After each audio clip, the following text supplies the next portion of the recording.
Imagine a secret CIA program where children were subjected to drugs and hypnosis until multiple personalities emerged. A real experiment. And disturbing. They called it MK Ultra, and, according to some theories, evolved into something even more obscure, the Monarch Project. But what was real? How far does cruelty go? And why does this still haunt Hollywood and governments? Get ready. This video will reveal everything, from official documents to the most shocking reports. In the mid-1950s, during the Cold War, a CIA program emerged officially focused on mind control research. Documents say they applied LSD in prisoners without consent, tests with sensory deprivation, electroshocks, hypnosis, and even intense psychological violence. But it was in the 70s that the MK Ultra comes out of the paper, with clandestine sub-projects carrying out horror experiments. And many believe that the Monarch Project, which has never been officially confirmed, took this further, with child abuse, killer programming, induced trauma. If you like cases that mix official history, dark secrets, and shocking theories, subscribe, like, activate the bell, because what's coming next is heavy. The Shadows of MK Ultra. It was 1953.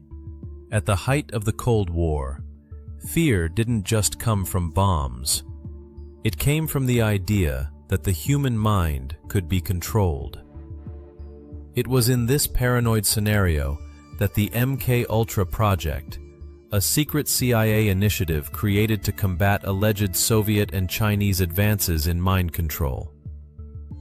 But what started as an experiment turned into a nightmare out of control. Millions of dollars have been invested in tests of LSD, mescaline, psilocybin, mysterious injections, sensory deprivation, electric shocks, and deep hypnosis. And the scariest thing, everything was done without the victim's consent. One of the most disturbing cases involved the psychiatrist Ewan Cameron, who subjected patients to forced sessions with violent electroshocks and days of mental numbing, as if he were trying to erase their identities and write something new in their place. When the first rumors began to leak, the CIA rushed in. In 1973, the then director ordered the destruction of most of the documents. What was lost can never be recovered, but what is left is enough to chill the spine. The Monarch Project. The darker side. If MK Ultra is real and documented, the Monarch Project is even darker and more feared. Never appeared in official documents. No paper, no report. Just reports, testimonies, and scars. Theorists believe that Monarch would be a secret subdivision of MK Ultra, focusing on children. The proposal? Creating multiple personalities through extreme trauma, developing individuals programmed with specific functions. These personalities received names such as Beta, aimed at sexual exploitation; Delta, trained for assassinations; Gamma, used in espionage and sabotage. The name Monarch comes from the monarch butterfly, which undergoes a radical metamorphosis, a metaphor for what the manipulators wanted to inflict on their victims. Symbols and rituals, programming through terror. Several reports point to the use of recurring symbols in the supposed programming. Broken mirrors used to fragment identity, dolls representing the body as an object, masks and costumes to confuse the mind, weapons, blood, macabre rituals. Elaborate ceremonies would be performed to cause such intense trauma that the victim's psyche would have no choice but to split into pieces. Many argue that these symbols still appear today in films, music videos, and fashion campaigns as part of a mass subliminal programming. Coincidence? Or has the truth always been before our eyes? Broken voices. The testimonies. The names are few, but the testimonies are deafening. Kathy O'Brien, who calls herself a monarch slave, claims she was used in secret missions and abuses involving high-ranking political figures, including U.S. presidents. Paul Bonacci, involved in the Franklin case, exposed a child abuse network linked to influential politicians and businessmen. Ted Gunderson, a former senior FBI agent, dedicated his final years to investigating these allegations, compiling documents and testimonies from anonymous victims.